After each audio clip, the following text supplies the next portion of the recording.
Wani da Allah kiyashi a labarin budurwankan nan ne ka. Ai budurwana din nan tana nan. Ya batun aure fa? Aure? To da mai yaudaran ta kake yi? Ai yanzu ban saniyan aure a gabana. Ai ko ni kan da wasu kuɗaɗe za su shigo min. A babu kawai ko naira miliyan 2 na samu wallahi aure na zan yi.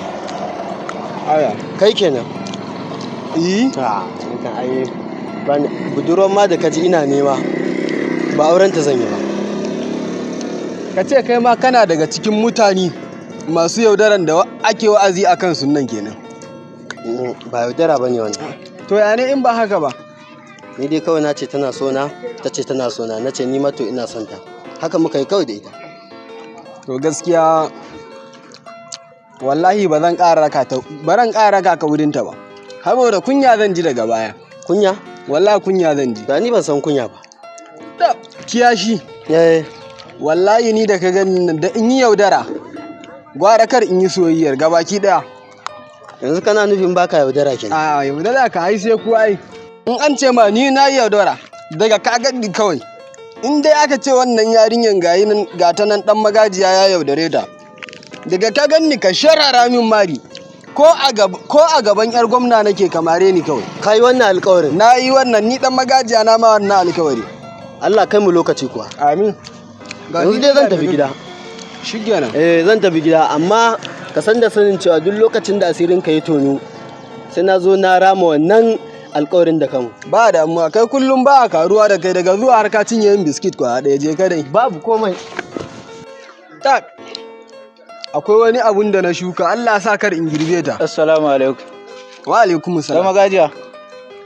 Ya dai? Kala wallahi yanzu daga cikin gari nake fa can angoko na baro fa. Cikin gari? Wallahi nake ga maka.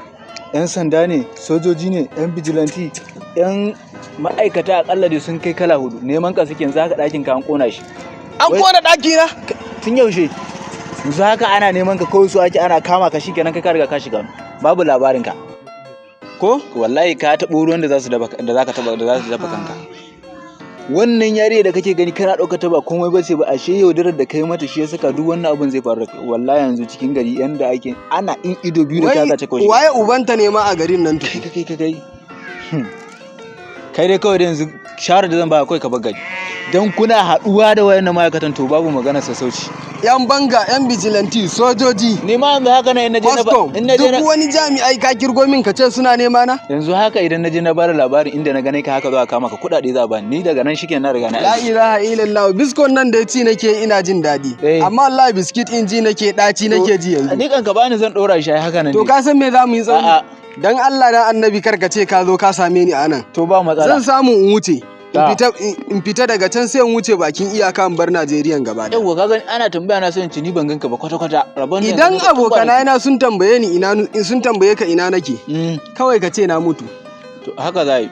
Kawai ka ce na mutu. Ka gani karshen shari'a kenan tunda dai ka mutu ba za yi daga ba. Ga sunan fa. To musata. Dan Allah ka ce bana nan. To shikenan. Dan Allah ka ce bana nan. Bari je in ce da su. Ka ce na mutu. Shikenan. Ka ce na mutu kawai.